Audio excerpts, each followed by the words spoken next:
Welcome to Almost Here, Round the Corner Future Technology podcasts with Richard Jacobs. Future technologies poised to transform our lives for better or worse are the focus of this podcast. Almost here means these technologies are now here and starting to be used, or just around the corner, from Bitcoin to artificial intelligence, 3D printing, blockchain, virtual reality, and more. Hello, this is Richard Jacobs with the Future Tech and Future Tech Health podcast. And I have Dr. Joe Tector. He's a director of the Xenotransplant program. We're going to be talking about what xenotransplants are and his work. So, Dr. Tector, thank you for coming. Thank you for having me. So, first, before we get into it, what is the xenotransplant? Is that a transplant from one creature to another? It's a transplant from one species to another species, so it's a different species. Okay. When you transplant from a person, one person to a different person, that's an allograft. And if you transplant from the same person, it's an isograft. Okay. Xenograft is just foreign. It means a different species. Oh, interesting. I didn't even know something like that was possible. So so you actually do xenotransplants, or are you just studying them? Like, what is your work about? So we are working to make it possible for people to receive genetically modified pig organs instead of human organs. So if you look at the landscape in transplant, and the situation is similar throughout the world, but I'm going to use the statistics for the U.S. And so in the United States, there's over 120,000 people waiting for organ transplants. Roughly 100,000 of those people are waiting for kidneys. There are many, many more people that are waiting that could get or benefit from transplant that aren't put on a list because they just don't feel like there's enough organs. So, I mean, the need is unbelievable. So the problem is that you and I, if you were to put a pig organ into us, we would reject it within minutes because you and I have antibodies that bind to the sugars on the surface of the pig cells. And so my work in my lab with my team, and there are teams throughout the world that are pursuing this, is trying to make it possible through the use of genetic engineering of the pigs and new types of immunosuppression of a recipient to be able to put pig organs into people in place of a human organ. Okay, and you said, all right, so out of all the organ transplants out there, kidneys are by far the one where there's the most need and the fewest organs available? That's right.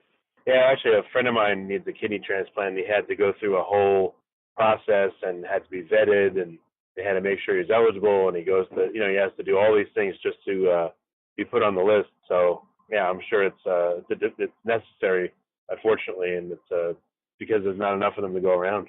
Yeah, it's a daunting process. There's no question about it. It would be very different if the organs were available.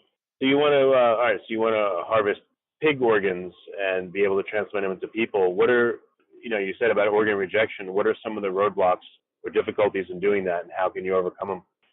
Well, so currently the roadblock has been one single problem, and that is that you and I have antibodies to pig cells. And so those antibodies bind to the surface of the graft, and they activate a system in the blood called complement that sort of drills holes in the blood vessel lining cells, and it makes the blood clot in the organ, and so the graft dies on the table. So there's a number of ways that you can get around this problem, and so what people have been doing lately is using the new genetic engineering tools.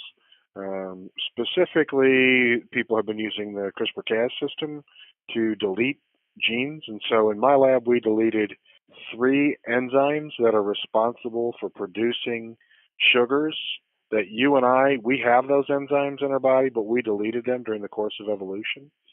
And as a result of those deletions, we now make antibodies when we encounter those sugars, and we encounter those sugars when we're babies and our gut gets reconstituted with bacteria or flora. So it's a normal process. And so that's how come we have antibodies that end up binding to the pig cells. But so when you delete those sugars, with each deletion, the antibody binding to the pig cells that you and I have goes down. And so now we're at a point with the 3 genes knocked out. 3 out of 10 people on the wait list that we've tested about 2,000, would have a negative cross-match, meaning that they don't have any detectable antibody to those pig cells. So that's the first barrier cleared. And so then the situation becomes that makes it much more like a human to a human transplant, because if you were to get a kidney transplant from a relative or from somebody else, one of the last things they'll do is they'll take your blood and they'll make sure that you don't have any antibodies to the donor. And this is no different. The only difference is instead of the donor being another person or a dead person, a person that's recently died, it'll be a pig. And so now we're at the point where we have people that can probably receive these kidneys without rejecting them on the table. And so they would need immunosuppression or drugs to suppress the immune system, just like you would for a human-to-human transplant. Yeah, that's what I was going to ask you. If you're able to do this, with pig organs, why can't we apply this to human transplants so there's no need for immunosuppressive drugs?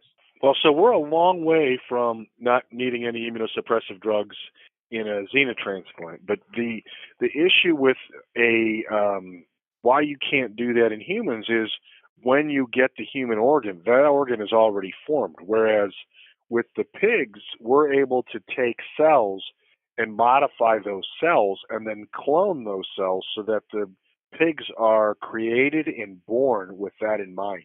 And so once the organ is already formed, the horse is kind of out of the barn at that point, if that makes sense. Right, unless you could 3D print an organ, but that's another pathway that's still being worked on. Right, that's another pathway. And at some point, that might be very feasible, but currently that's not, we're not able to do that to the extent we'd need to be able to do it clinically.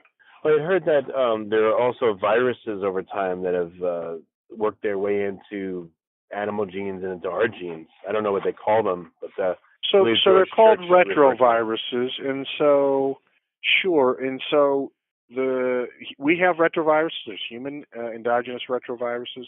There are pig endogenous retroviruses, and so in the 1990s, late 1990s and early 2000s, there was a very big concern that this porcine endogenous retrovirus, or PERV as it's called, could infect people and cause a new disease in humans. And so that slowed progress down in the field tremendously. So over the last 15, 20 years, one of the things that's been sorted out very clearly is that people have started to figure out that, hey, if you have this porcine endogenous retrovirus, the first part is it's been very hard to get it, and if not impossible, to get it to infect normal human cells. They have been able to get it in cells that are transformed or are altered, but they have to get the two of the three viruses, PERV A and C, to recombine. And in addition, because people have gotten so much more experience with pandemic viruses and new diseases, what they've learned is that these people have had a really long exposure to pigs. And so there's never been an instance where somebody was thought to have a disease from porcine endogenous retrovirus.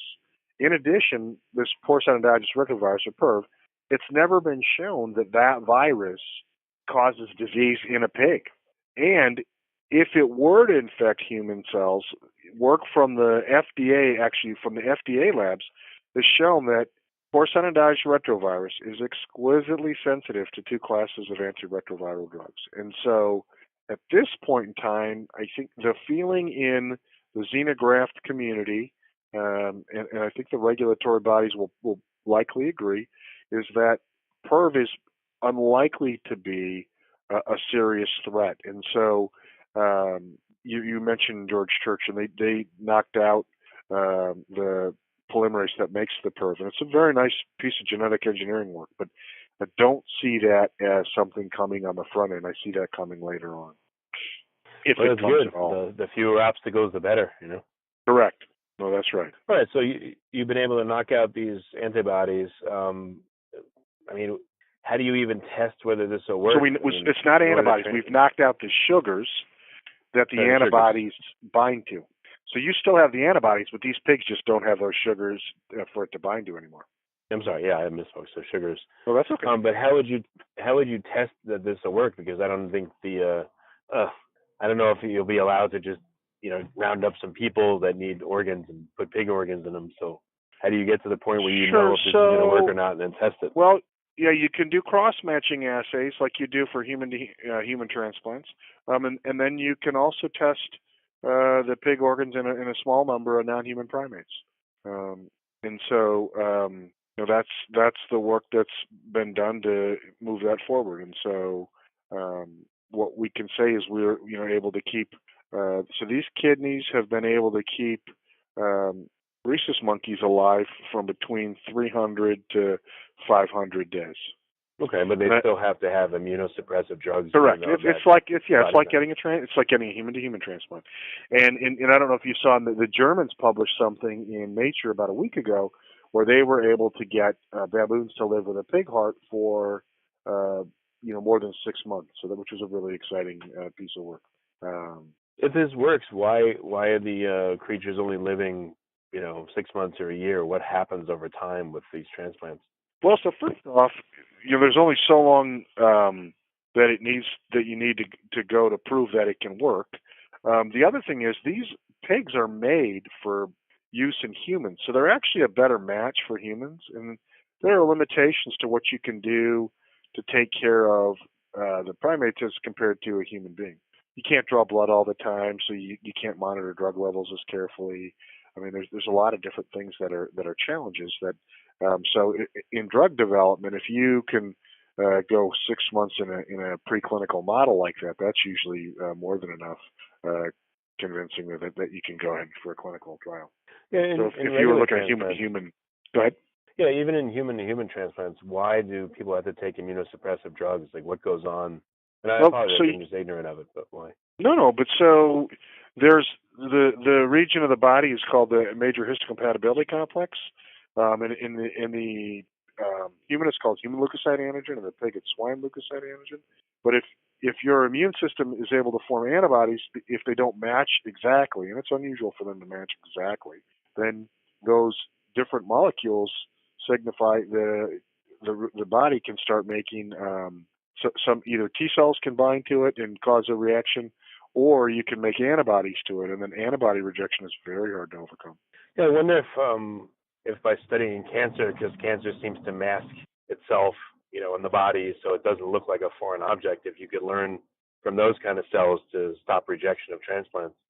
Absolutely, but I think the first step in this process is to take a pig organ and make it so that we can treat the pig organ exactly like we treat a human organ for transplant. And then once everybody's able to get a transplant, then we look at it as, hey, we can start to become a lot more sophisticated or fancy, if you will, about how we're approaching this. But we're kind of looking at this, we have to walk before, or, we have to crawl before we walk, and walk before we run. Yeah, that makes sense. So at what stage are you at? You've done transplants into primates, and they're living for quite a long time, and now, are you at that point, and what's the next step? Yeah, so we're getting to the point of where it might be reasonable to start considering moving forward to try this in a very limited fashion in people that are not going to get a kidney transplant. Well, what's required regulatory-wise in order to be able to do that? Like, what steps do you have to go through now? Well, so there's a formal process you have to go through with in this country in the Food and Drug Administration. You have to have several meetings before they'll issue an investigational new drug application so that you can move forward with it. But before that, you have to be able to make these pigs. You have to have a specialized facility where you're able to raise the pigs in a fashion where there's viruses that they're not allowed to have. And that's any kind of virus that's likely to infect a human. So on our list, that's probably 31 viruses, I would off the top of my head. So you have to develop the assays to test for those, and we've done that. Then you have to be able to house them and make sure that they don't pick up those viruses, and you have to be able to cross-match a person and say this person does or doesn't have antibodies. And so we've sorted that out. So now we're at the point where we're trying to figure out exactly what we have to do. So then you have to get your institutional review board to approve it. You also have to get FDA approval, and that's I think that's no one's done that yet. So a lot of how that works is mapped out well, but some of it's still up in the air. What I will say is in the interactions that I've had at meetings and things with the FDA, they are very well informed and they are very, very helpful. So I'm optimistic about it. I heard that some other countries may have fast track. Are you considering trying to fast track it in another country first, or go the path here instead in the U.S.? Currently, we're intending to do it in the United States. Okay. So I think it's very important for whoever wants to do this that they do it at an institution that they're very familiar with and they know how it runs and they understand how the hospital works, because at the end of the day, while there's a lot of science involved and there's a lot of other moving parts, at the end of the day, this is still a kidney or going to be a transplant in a patient. And so you have to have a first-class transplant program at a first-class institution. And to do it somewhere where you're not very familiar, it's a problem. Yeah, do you think this will open up the door to a double kidney transplant? Because once you're able to do this, then you could probably have a surplus at some point, and then maybe you could do a double one instead of just a single one. Something that's absolutely right. That's something that we wonder very much about. I think to start with, we are going to try and replicate the human-to-human transplant as close as humanly possible. But once we get through and figure that out, that's certainly something we're going to look into. Is should people be getting two kidneys? What about an intermediary or intermediate step? I guess like in dialysis, they'll take blood and they'll take it out of your body and filter it and put it back in. Would it make any sense to, I don't know, have a creature set up where the blood comes out of the body, it gets filtered through a pig organ, and then goes back into the body? Would that do anything to make this a faster No, process? because the problem is we're over the early hurdle, and so the next phase is it's not for a week or two, it's months and even years, or at least a year or two. So I think that's going to be really hard to do that way. So we're at a point where I think we just are going to have to try it. I mean, if you look at and some of the things that are going on around the world for transplant tourism, where people are giving up their kidneys for very little money, and they it's really, really tough, and it's draconian, some of the things that people are doing to try and make themselves healthy again. So we really, I think we're at the point where we just got to try. So how long will it be if things go well until this is actually approved and is happening? In a very limited fashion, I would certainly think within 2 years, within 2.5 years, maybe 3. Let's just say 2 to 3 years. Okay. Well, besides jumping through the hoops and getting the regulatory stuff set up, what are you working on over these next 2 years? Like, what other things need to be done to get the process finalized? I think we're just double checking things, educating the people in your community, educating your hospital, those kind of things. So you're focusing just on kidneys, or are you going to be doing multiple organs? Well, we intend to do all of them, but we're going to start with a kidney. Okay, and then you're going to do this serially, you're going to see if that works first. Then if it does, move on to another organ. Yes. The reason you chose kidneys is because that's the most dire need, or is it an easier organ to transplant for some reason? So it's the most dire need, no question, but also since we got a negative cross match, if we do a kidney transplant and it doesn't work, we could remove it and put the person on dialysis, so it doesn't result in a person dying. The other thing is if kind of the course of rejection and all that, it's better mapped out than some of the other organs. What do you mean it's better mapped out? Like what happens during the rejection process? 100%. So it's more easily understood. Oh, okay, I see. So what's the hierarchy of transplant difficulty?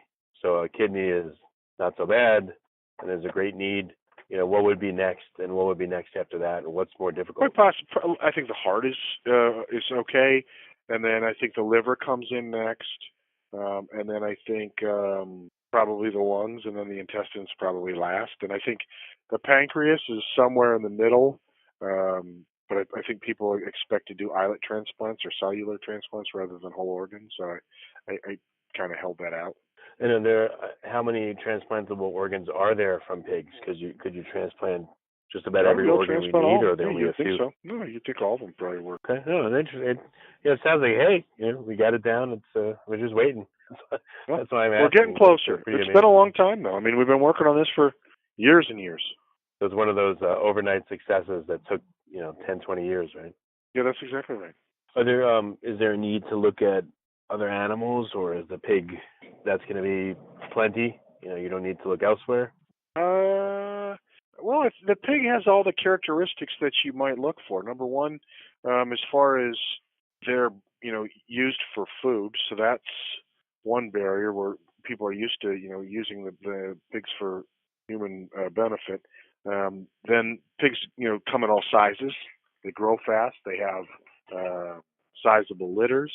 They come in the size of the smallest human, the size of the largest human. Anatomically, they're similar. Physiologically, they're similar.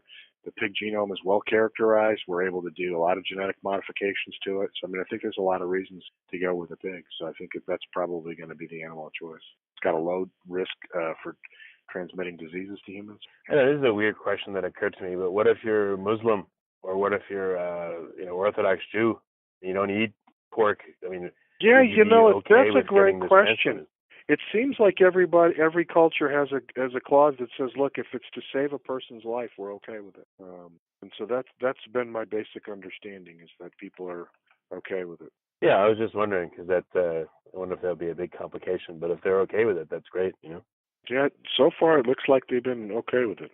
Okay, well, interesting. So what do you see as happening? I know that it looks like the 2-year mark till this is being used on a limited basis. What's going to be happening over the next 6 months or a year with your work? Any new developments that you're working on right now? Well, we're always trying to figure out we're trying to make it so that everybody has no antibodies to these pigs. So we're going to work on that. And we're sorting that out. And we're validating some of the tests that we're making for the, for patients, whether it's the cross-match assay, so we can, validate that we're really good at picking up whether or not you have antibodies to the pigs and what they bind to. We're validating the viral testing, those kind of things. Do you see that this affects the pigs at all themselves when you delete these sugars? No. And if you think about it, we're a great test for that. It's mammalian biology. We've knocked those sugars out, and we're just fine. Oh, okay. I just didn't know if it changed the pigs at all. Nope. They seem to be totally normal. Seem entirely normal. And is there a particular species of pig that works better than other species? No, there's no magic pig.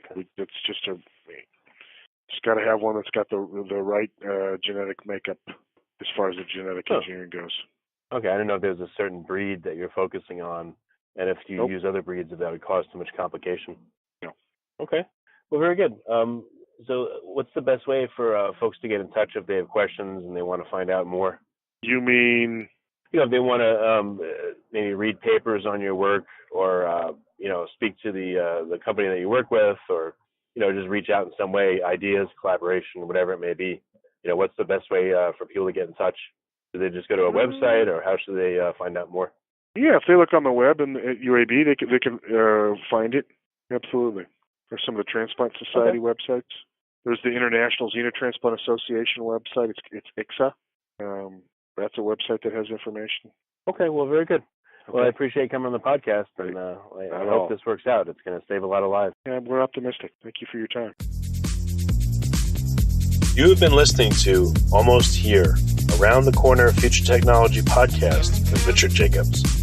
Subscribe to this podcast, post a review to discover more future technologies that are poised to transform our lives for better or worse, such as Bitcoin, artificial intelligence, 3D printing, blockchain, virtual reality, and more.